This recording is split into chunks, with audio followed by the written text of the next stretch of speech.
Hey guys, welcome back to another video in the series of DevOps real-time projects, and in today's video we are going to talk about validation of all the services that we created in this project.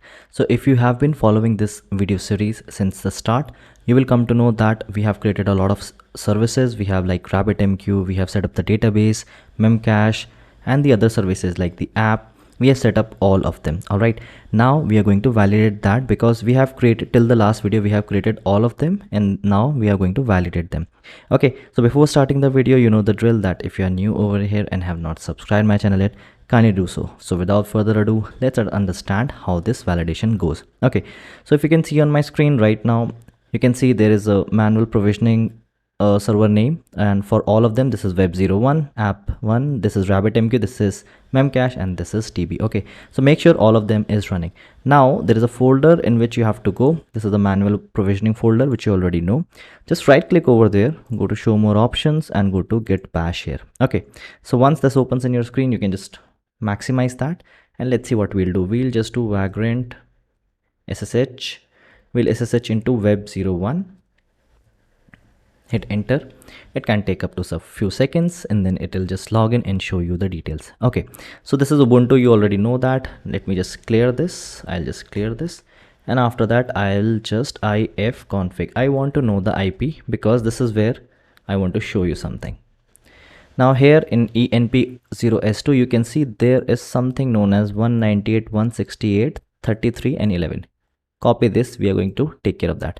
Once you have copied this, so this is coming from Tomcat. Okay, now open your favorite browser. I'll just open it over here. I'll just paste, and let me remove this, Control V, hit enter, and you can see my application is up and running. Now I have not typed 80 over here. Why? Because this is the default port, so you do not have to type 80, but if you want you can do that as well. So if you just type 80 over here, it will show you the same result. Or there is one more thing that you can try. You can just do http colon like this. It will work the same way. Okay, so do not get confused. Now you can see that if this is coming, this is in front of you, that means that Tomcat is up and running, and Nginx is perfectly routing requests to our app server.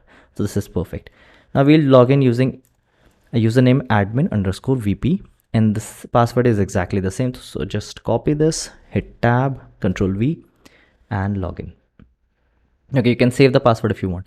So you can see that if this is running in front of you, then it is perfectly fine and your application is up and running. So this is the project provided by Visual Path, and I have used that only. If you already know that, I've explained, and this is something, so you can do something over here if you want to do.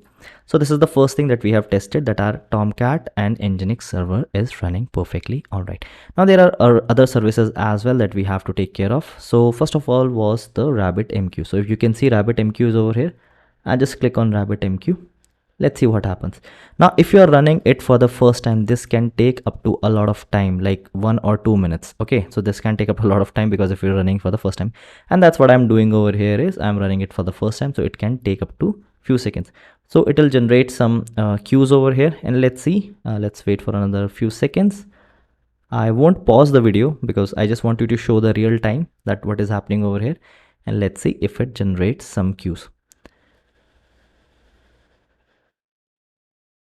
Okay, in the meantime this login happened, right? So it means that the DB services are up and running. So our DB services are only one, because the database that has the values, all these values, this bio, location, gender, and birthday, this is everything is fed into database, this DevOps for project management and strategies.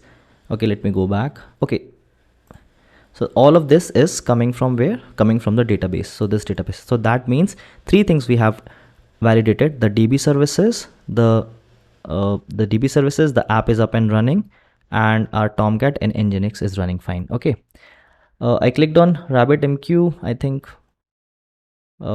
it went from there.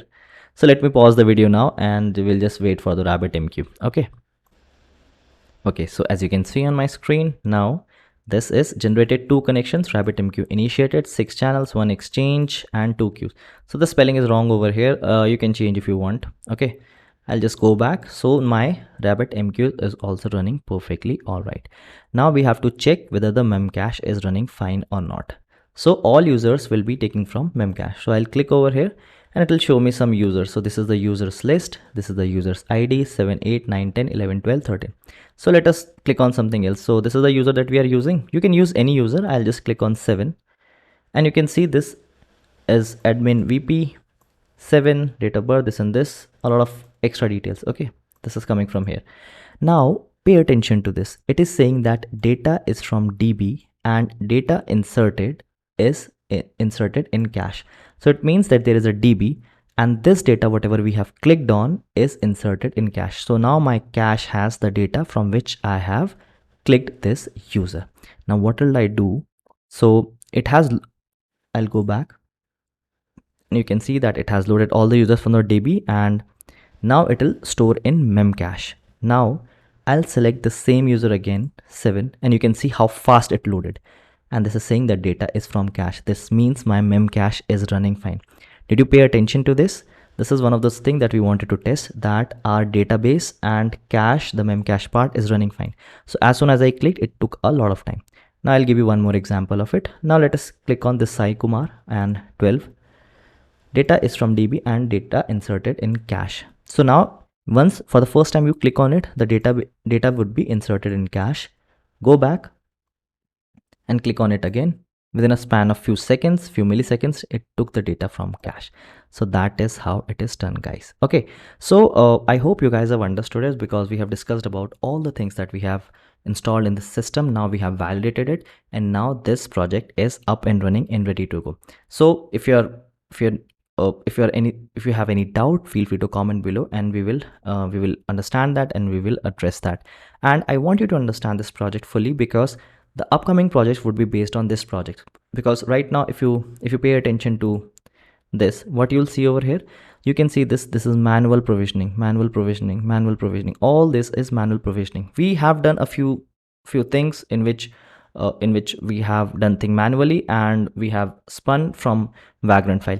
Now in the next project, we're going to talk about the automatic provisioning. All right, so guys, stay tuned. This is end of the first project, and then we are going to talk about a new DevOps project from the next video. All right, so if you guys have any question, feel free to comment below, and if you have any suggestion for other projects that you want to see, please feel free to comment and we will address that. So thanks guys, and I'll see you in the next DevOps series.